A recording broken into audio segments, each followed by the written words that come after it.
This is it. The make or break year for Scott Frost. Year 5. No winning seasons, no bowl games. Can Frost finally get himself off the hot seat and finally deliver for Nebraska? That is the question that we are answering today. So welcome back to the Gridiron Expert, guys, as we are ready to predict and analyze Nebraska's record and schedule for this upcoming college football season, a season that is huge, monumental for Nebraska football. Nebraska is coming off a 3-9 season, guys. The best 3-9 team in history, though, mind you. The Cornhuskers had 8 losses by one possession.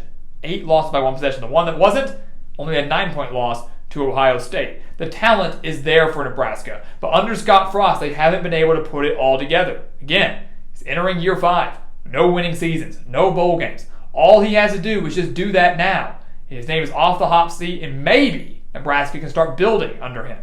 You take a look at the numbers, guys, brought to you by College Football Encyclopedia. The Cornhuskers returned 57% of their production from last year, which is 94th in the country. But don't read too much into that. Cornhuskers do bring in a lot of key transfers.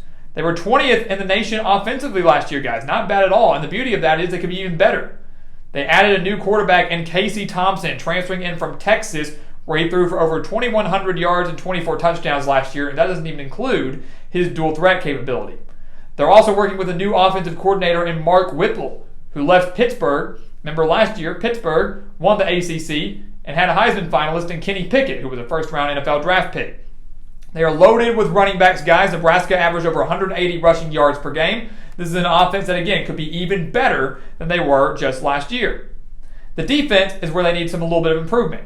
47th in the country last year, not bad. They landed TCU transfer Ochoan Mathis on the defensive line, edge rusher there. Huge boost for Nebraska. The linebackers are extremely solid. The only minor question really is in the secondary.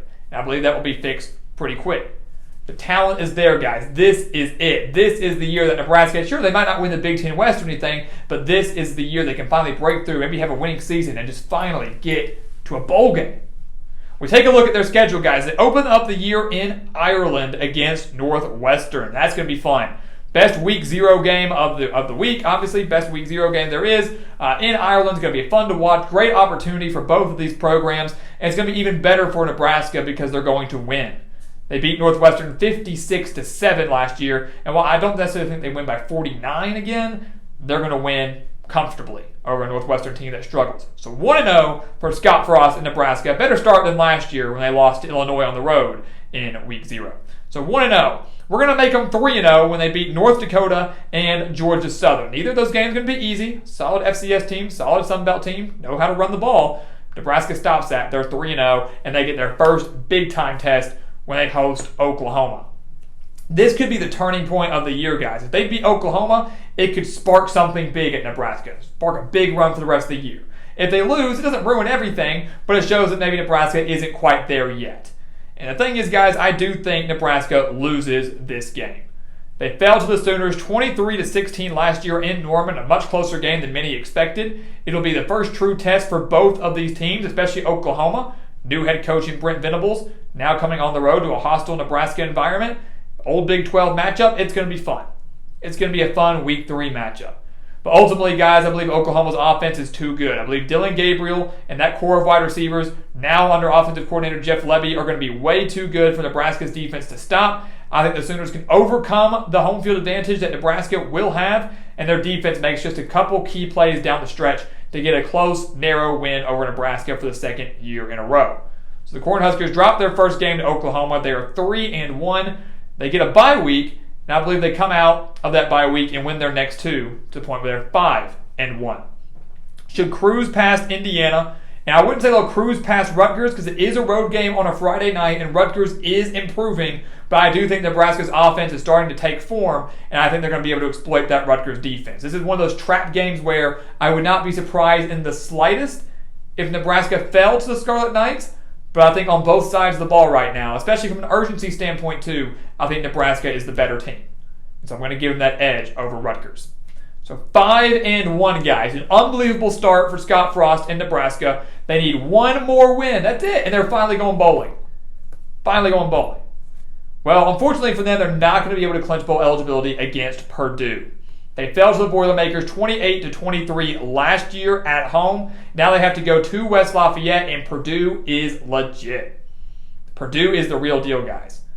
Aiden O'Connell is one of the best quarterbacks, not just in the conference, but in the country. The defense returns 8, and if Purdue can win at Nebraska last year, yes, I know they were 3-9, but still, if they can win at Nebraska last year, they can win at home now. Both teams are improving, and again, because one team's not going to be a little bit worse than they were last year, I'm giving the edge to Purdue for a million different reasons, but I do love this Purdue team a lot. I believe they're going to be able to exploit the Nebraska secondary. So Nebraska drops to 5-2, gets their second bye week because they did play in week 0. They come out of the bye week, bowl eligibility. Done. They beat Illinois. Last year, as we just mentioned, in the season opener, they fell to the Fighting Illini 30-22. Nebraska, to me, really beating themselves in that game. Illinois now, don't really know what to expect from them, but Nebraska 100% is the better team. They're going to be coming off a week of rest. Better on both sides of the ball, home field advantage on their side, revenge on their mind. All the factors to me point towards a Nebraska victory. And again, the mindset all week long, coming out of that bye week, is going to be, if we win, we're going bowling. We win, we're going bowling. And they're going to clinch it. They're going to get it. So they beat Illinois, and then they enter the month of November. A tough one. Minnesota, Michigan, Wisconsin, and Iowa. A brutal, brutal month. So they kind of need to clinch bowl eligibility before November because it could get rough in that final month of the year. They take on Minnesota first at home. They beat the Golden Gophers 30-23 last year. We do believe Minnesota should improve offensively. They kind of struggled a lot last year. Should improve offensively. Defensively, going to be about the same, which is good considering they had the third best defense in the country last year. But Nebraska is at home. They're riding a high. They're 6-2. They almost beat Minnesota last year on the road. They can definitely win it at home now. And I believe they will. I do believe right now Nebraska is going to own that offensive advantage. I think they're going to be able to exploit that Minnesota defense just enough. And the Minnesota offense is going to hit peaks and valleys throughout the year. And I think they're going to hit a bit of a valley when they come to Lincoln. Nebraska gets their 7th win, so they're guaranteed a winning season. 7th win over Minnesota, and then things get tough. They go on the road to Michigan.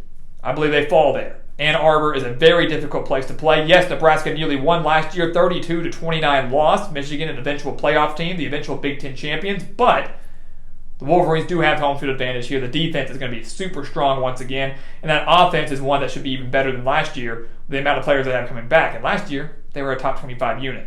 So Nebraska does fall short to Michigan. And I believe they do fall short to Wisconsin. They fell to the Badgers 35-28 last year. And this is going to be one of those games where I think Wisconsin's defense flexes their muscle a little bit. While Nebraska's offense has improved, I don't think they're going to be enough to exploit this Wisconsin defense. And again, let's keep in mind too, Nebraska last year gave up over 145 rushing yards per game, and that's what Wisconsin wants to do. I think Wisconsin owns the edge in the trenches. They're going to play bully ball up front. Braylon Allen's going to have a big day. They're going to beat Nebraska on their home turf. And that's kind of the thing here. I think Nebraska splits the game between Minnesota and Wisconsin. They don't win both. So if you want to say, hey, no way, we're going to beat Wisconsin, fine, but you're going to lose at Minnesota. I don't think Nebraska wins both those games. So I think they fall to the Badgers, still have 7 wins, guys, still got a bowl eligibility, they still got a clinched a winning season. They go on the road to Iowa, a team they lost to 28-21 last year, and a team they've come so close to beating under Scott Frost. In the last 4 years, they have lost by 3, 6, and 7. So close. Nebraska's got so close. And unfortunately for them, I think they're going to be so close once again. The Cornhuskers have lost 7 straight to Iowa. I believe it's going to be 8 the day after Thanksgiving. Iowa's defense simply is too good, guys. They're going to have that home field advantage at Kinnick Stadium, which, yes, Nebraska has played well there. They're not fazed by that. But I do think on senior night, at home, Iowa, maybe still in the hunt for a Big Ten West title at this point, who knows, is going to have that extra motivation, that extra edge to take down Nebraska. The Cornhuskers own the offensive edge, no doubt. Iowa owns the defensive edge and the home field edge. Iowa does just enough to get another narrow victory over the Cornhuskers, guys, but it doesn't matter. While it will be a heartbreaking loss, and while a couple of these losses will be so close and heartbreaking for Nebraska, at the end of the year, they're going to be 7-5. They will be 7-5. Scott Frost, take him off the hot seat. Send Nebraska to a bowl game. Finally! They have finally gotten over the hump. Everything is finally coming to fruition and paying off. Nebraska will be in a bowl game I feel like they're going to win that bowl game. And if the Cornhuskers do, they will have 8 wins in 2022, and then they will start building heading into 2023. So guys, as always, thank you so much for watching us here at the Gridiron Expert on YouTube. Make sure to continue to like, comment, subscribe, share our videos, and of course, check out everything down in the description below, including our expert picks over on our website, thegridironexpert.com. Make sure to check those out and sign up for those today. And once again, guys, as always, thank you so much for watching, and we'll see you next time right here on the Gridiron Expert.